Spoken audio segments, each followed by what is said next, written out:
난 88세인 친정엄마를 모시고 살고 있다. 집에서는 밥을 조금밖에 안 드시는데 외식을 하게 되면 1인분을 모두 드신다. 그래서 쉬는 날이 되면 밖에서 점심도 사드리고 동네 한 바퀴 드라이브 하면서 자주 다니던 길을 리마인드 시키기도 한다.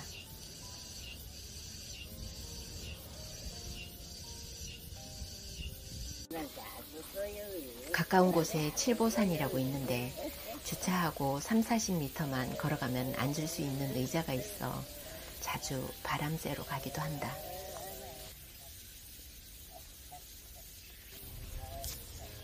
(92세인) 시어머니는 현재 요양병원에 계신다. 거리가 멀어 자주 찾아뵐 수 없어 항상 죄송스러운 마음이다.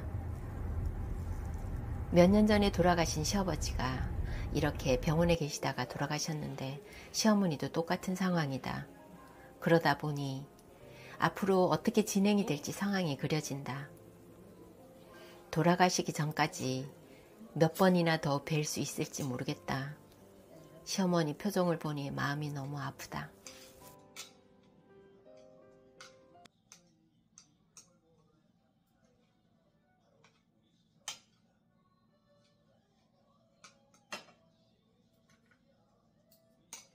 엄마를 모시고 살다 보니 장수가 축복일까 재앙일까 하는 생각을 많이 하게 된다. 엄마는 아침에 12알, 저녁에 6알의 약을 매일 드신다. 뇌경색이 와서 스턴트 시술을 받았고 고혈압이라 혈압약을 드신다.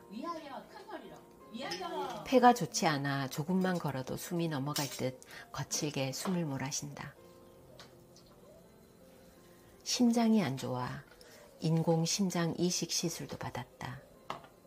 퇴행성 관절염으로 관절염약도 드시고 치매 예방을 위한 약까지 드신다.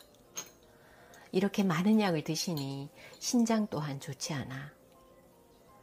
밤에도 화장실에 수시로 들락거리신다.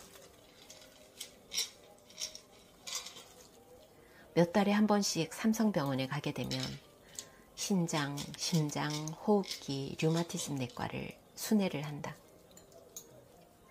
요즘은 깜빡깜빡 잊는 것도 많아진다. 제발 돌아가실 때까지 치매로 고생하는 일이 없기를 간절히 빌고 있다. 엄마는 가끔 왜 안 죽는지 모르겠다라는 말씀을 하신다. 개똥밭에 굴러도 이승이 좋다는 말이 있다. 죽고 싶다는 말이 빈말이라 하겠지만 내가 봤을 때 엄마는 진심이 담긴 말을 하는 것 같다. 집안에서 지팡이를 짚고 걷는 것도 이제는 힘들어한다.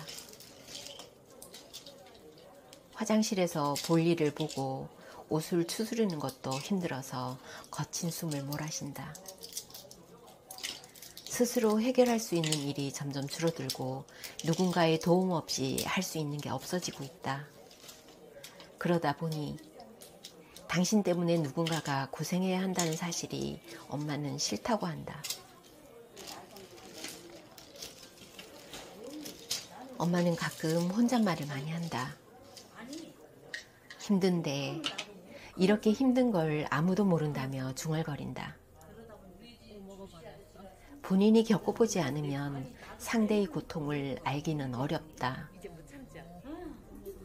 엄마는 밤낮이 바뀌어 힘들어할 때도 많고 한 걸음 한 걸음 걷는 것도 많이 힘들어한다. 약을 많이 드시니 변비로 고생할 때도 많다.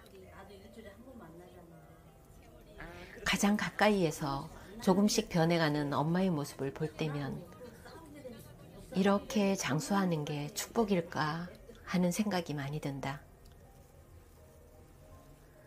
최근 노인 파산이나 노인 빈곤 문제가 자주 뉴스에 오르내린다.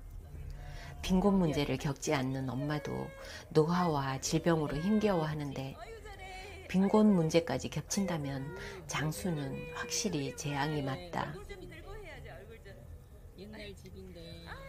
한국의 노인 빈곤율도 OECD 회원국 중 최고이고 노인 자살 비율 역시 최고라고 한다. 엄마가 한 번씩 죽었으면 좋겠다라는 말이 공감 갈 때가 많다.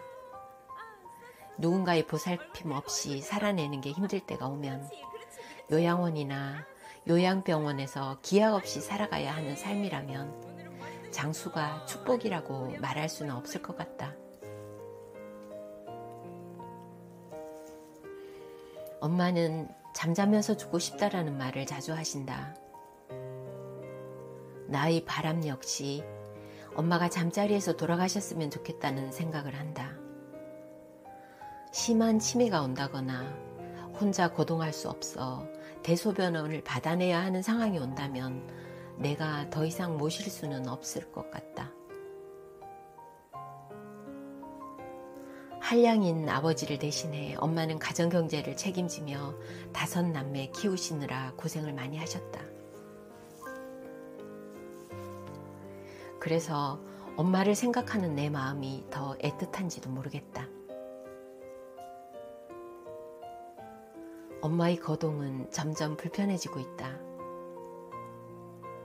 소변을 보는 횟수도 많다 보니 매일 샤워를 시키는데 그래도 냄새가 많이 난다. 부모를 모시는 고충은 모셔본 사람만이 알 것이다. 가끔은 화가 나기도 하고 노화와 질병으로 힘들어하는 걸 볼 때면 측은지심도 생기고 잠시 벗어나고 싶다는 생각도 든다. 2025년이면 65세 이상 노인 인구 비중이 20.6%가 되어 초고령 사회에 진입한다고 한다.